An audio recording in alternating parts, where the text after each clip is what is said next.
Welcome back to English PR 99。在这个系列，我们将带大家透过演讲学英文。大家可以跟随以下步骤将影片练习2遍，只要持续坚持，相信你的听力及口说都能逐步提升。大家别忘了订阅我们并按赞，这些小小的举动都将成为我们未来制作更多英文学习内容的动力。All right, without further ado, let's begin.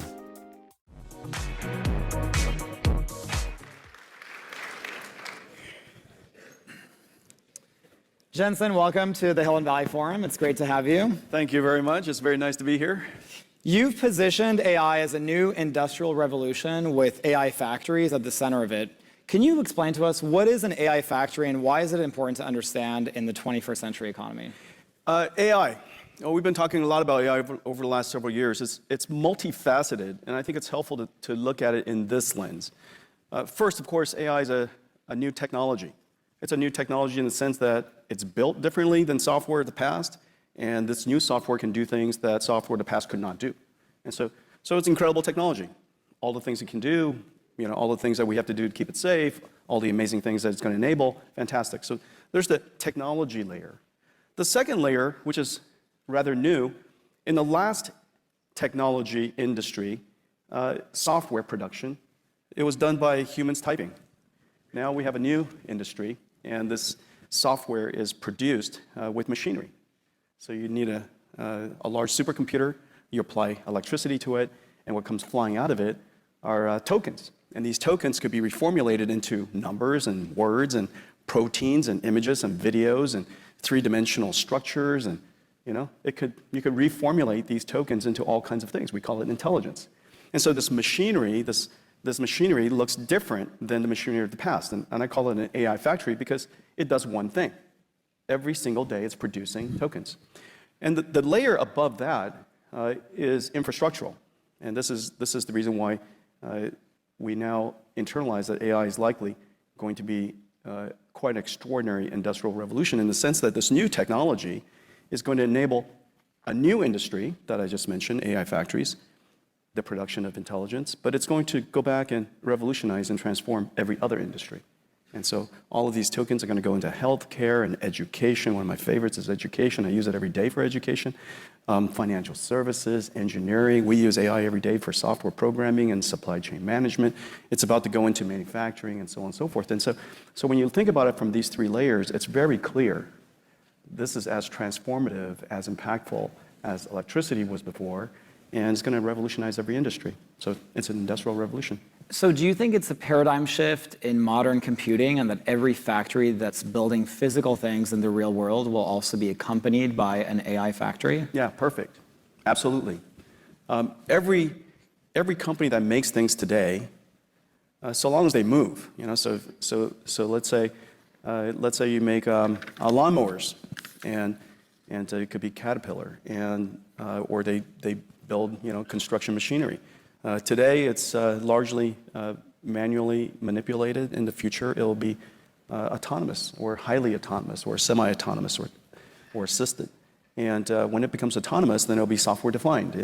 And so you're going to have to produce those tokens, those software that feeds that tractor. And so in the future, every company that builds things will have a factory that builds the things that they sell, and then they'll have another factory that builds and produces the AI that runs on that thing that they sell. And so it's very clear when you look at car companies. Today's car companies largely make cars, but it's very clear that in 10 years' time, every car company will also produce the tokens that runs in those cars. You've talked a little bit about physical AI, the concept of physical AI over the last year. For policymakers who are thinking about the future of American policy, can you explain to us a little bit what physical AI is and how we should be thinking about it? Take a step back. AI really came to consciousness, modern AI really came into consciousness about 12, 14 years ago when AlexNet came out and computer vision saw its big giant breakthrough. And that was I guess 2012. Around that time, when you take a step back, what is computer vision? In its largest context, it's perception.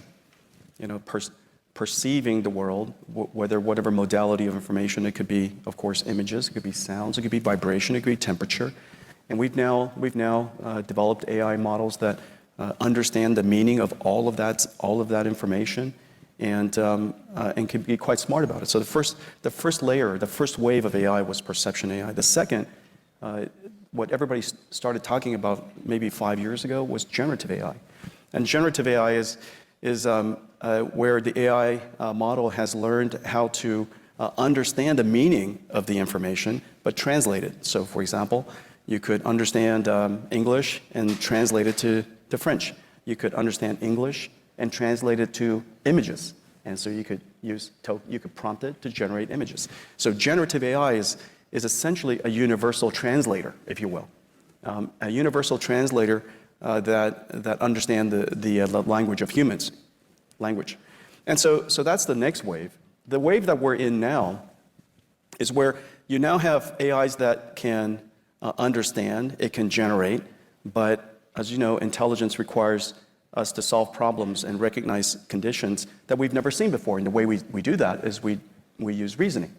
We apply rules and laws and principles that we've learned in the past, and we break the problem down step by step by step. And even though we've never solved this problem before, through reasoning, we can solve it.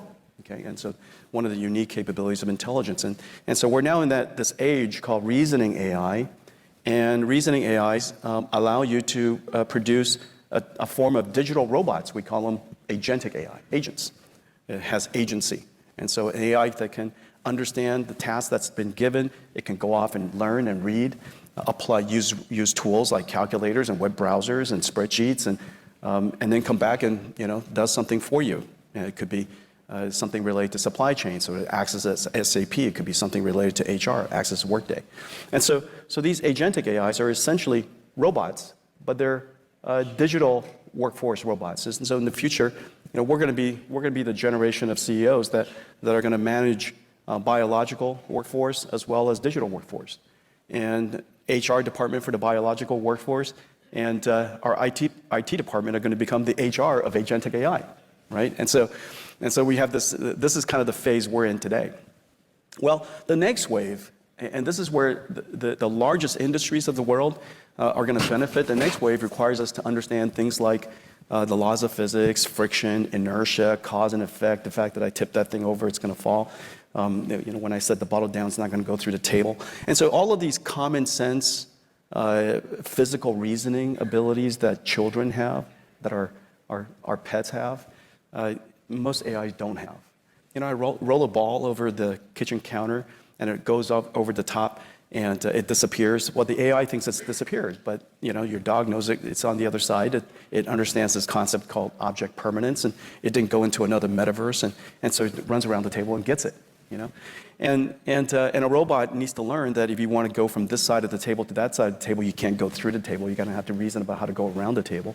And so all of these type of physical reasoning things is what's called physical AI. And when you take that physical AI and then you put it into a physical object called a robot, you get robotics. And this is really, really important for us now because we're building plants and factories all over the United States. And we'd like to build it in a way that takes advantage of the latest technologies. And so hopefully, in the next 10 years, as we build out this new generation of plants and factories, they're highly robotic and they're helping us deal with the severe labor shortage that we have all over the world. So many people have talked about this concept about the fact that we're in an AI race globally. What do you think the US government needs to do to win that AI race, to have the very best AI technology? First, in order to have a race, to do well in a race, you have to understand the race. And you have to understand the resources that you're working with, the assets that you have, the assets you don't have, your advantages and your disadvantages. And some of the things to realize is that AI is fundamentally at this core level, and going back to the 3 levels that we're talking about, at each level, we have to make sure that we understand the game. And this game isn't, there's no 60-minute clock on this thing. This is an infinite game. And so most people aren't very good at playing infinite games. NVIDIA is now 33 years old. We've been through 3 computer revolutions, from the PC revolution to the internet to mobile, and now we're in AI.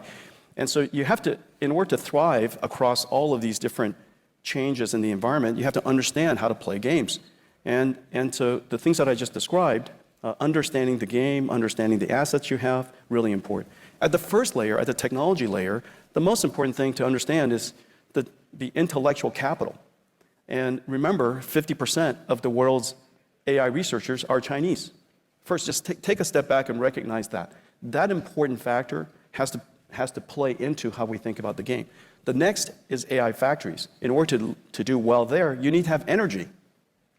Because fundamentally, we transform electricity into digital tokens. Just as the last industrial revolution transformed atoms through energy into, steel things and physical things that we know, cars and things like that, buildings and things like that. And the generation before that, we gave it water into a machine called a dynamo, and what came out was electricity. And so now we have electricity go in and tokens come out. So the next layer requires energy. The layer above that is just happening now. And it's really, really important that we understand that ultimately the winners of the last industrial revolution wasn't the country that invented it. It was the country that applied it. And the United States applied steel, applied energy faster than any country. Everybody else was worried about things like labor and horses being replaced by cars and those kind of matters. But the United States we just took it and ran with it. And so the infrastructural layer above that is about the application of the technology. It's about not being afraid of it, wanting to engage it, reskilling our workforce so that we're able to apply it, encouraging people to adopt it. And so when you look at when you look at AI through the lens that I just described, the framework that I just described, each one of the layers has its own, if you will, challenges and opportunities, and the game's a little different in each one. On the workforce point, the press has been so focused on weaving the narrative that AI could potentially lead to the mass displacement of labor and mass unemployment. Could you help paint a picture a little bit about what your prediction is for the impact of AI on the job market, but also more specifically on what you see as the potentially new categories of jobs that we're potentially not even thinking about today that could actually come into being? New jobs will be created. Some jobs will be lost. Every job will be changed. Okay, so let's just break it down. It's always easy to go to one extreme from another, but I always find it helpful when you break the problem down, reason about it from its first principles. And again, in this framework that I just described, at the lowest layer, as you know, and Jacob, you're deeply integrated into venture investment, and you know what's going on in AI. And at the foundational layer, it's because of AI that San Francisco is back. Okay, anybody who lives in San Francisco, you'll know what I'm talking about. Just about everybody evacuated San Francisco. Now it's thriving again. It's all because of AI. And AI creates a new type of job, and the fundamental reason is because it's software development, but done in a different way. We've changed every layer of the technology as a result of AI. What used to be human-coded software running on CPUs are now machine learning-generated software running on GPUs. And so every single layer, the tooling of it, the compilers of it, the methodology of it, the way you collect data, curate data, use AI to guardrails, use AI to teach, use AI to keep the AI safe. All of that technology is being invented right now, and it creates tons of jobs. At the next layer, this is where the giant opportunity is. Remember, I just said that we're going to create a new type of factory, and this factory has electricity come in, and it generates tokens out. A 1 gigawatt factory, let me just put it, 1 gigawatt factory, and we're in the horizon building something like 7, 8, 10 gigawatts of AI factories. 1 gigawatt factory is $60 billion. $60 billion for 1 gigawatt. 100 megawatt factories is pretty commodity now, it's pretty commonplace, and so you just divide that by 10. But $60 billion is the annual, one factory is the annual revenues of Boeing. And to build it, you have to finance it, creates a lot of jobs. You have to build out the site, the shell, creates a bunch of jobs, construction. You got carpenters, you got steel workers, you got masons. You got to build out that factory. $60 billion factory. This thing is gigantic. You have to have mechanical engineers, electrical engineers, plumbers, and then after that, all the low voltage stuff, all the IT and the networking. After that, operations. That entire cycle is about 3 years.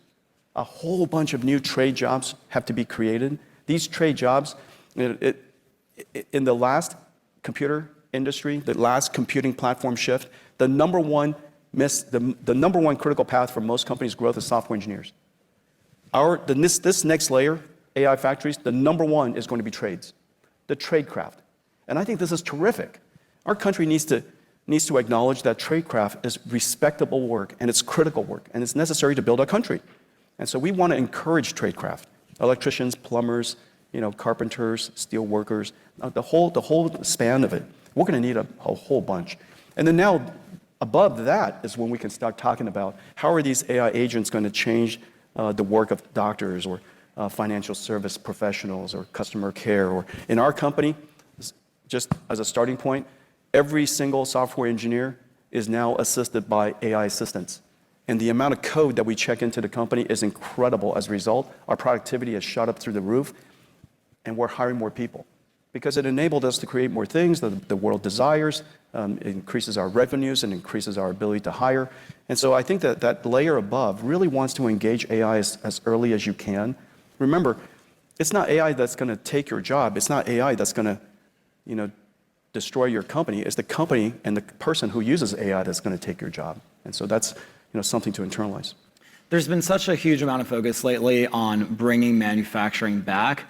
A lot of people in the AI space have talked about the concept of how digital twins and manufacturing plants adopting digital twins could actually help enable rebooting manufacturing here. And simultaneously, the CEO of Apple, Tim Cook, recently said that one of the main bottlenecks to reshoring and making the iPhone here was having a good and precise robotic arm technology. So on both counts, it really seems like AI could be an enabling technology for manufacturing and reshoring. Could you tell us a little bit more about what your prognosis is on that? Yeah, well, first of all, manufacturing is not about low-cost labor. Advanced manufacturing today is software. The entire factory is software-driven. The entire factory is one giant robot, and it's a robot orchestrating a whole bunch of robots inside. And so these advanced factories has a lot of people in it, but it's largely technology. And so I think the first part of it is in our industry, and I'll just talk about mine, the ability for us to manufacture end-to-end from silicon to the AI supercomputers here onshore is a terrific opportunity. And I'm delighted that the administration is really encouraging and supporting the industry to onshore manufacturing. This is high-quality work. It's advanced technology work. Doing it onshore is a fantastic opportunity for the country, and I'm very enthusiastic about it. We're huge proponents of it, and we're fortunate that we have partners around the world who are supporting us to do that. That's number one. Second, if we don't get good at manufacturing, we're going to leave behind a giant industry that is going to be propelled by the availability of energy. What country doesn't want to get engaged in this new industry called AI? Why would you not want to produce AI? Why would you not want to engage in one of the most advanced manufacturing? It's manufacturing. It just happens to be numbers when it's done.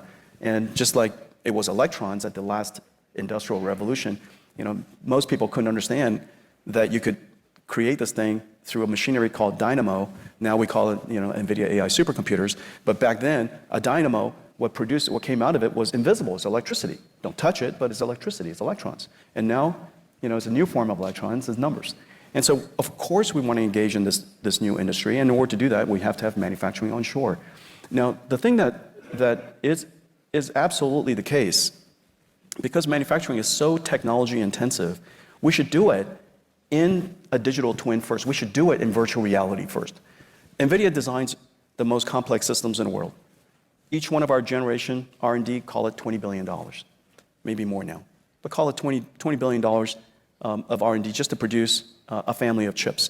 We designed those chips completely in their digital twin. They existed for months and months and months, long before we ever produced it. The moment I produced it, I know it to be perfect. I know it because we've simulated it, exhaustively, and we emulated it, and we put it into its paces. We should do the same with digital factories. These factories, large factories, we should completely create digital twins, use artificial intelligence to create these digital twins, operate it, virtual integration, integrate these magnificent structures completely digitally, operate it, optimize it, and use it for planning your output completely digitally. And in the future, every factory will have a digital twin version. In the future, and I'm hoping every human will have a digital twin version. Every car has a digital twin version. Every building has a digital twin version. Every city has a digital twin version. So this idea of digital twins is happening now, and it's all happening because of artificial intelligence.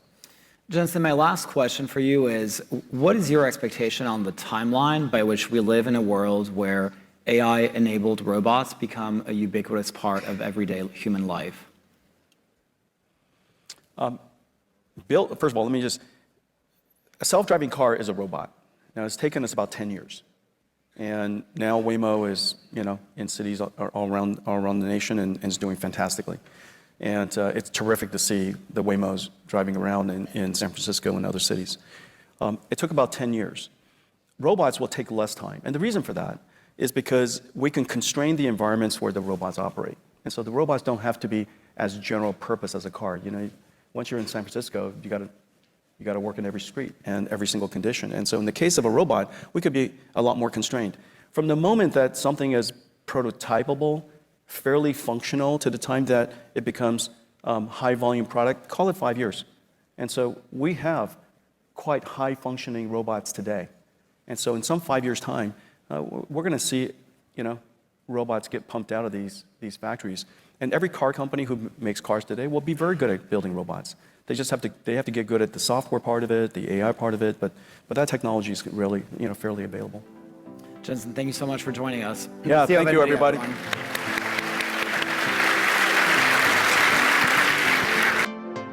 影片到这里就结束了。如果觉得这类型影片对你有帮助，帮我在底下留言，有用，让我知道。喜欢的话也别忘了订阅，避免错过其他内容。我们下部影片见，拜拜。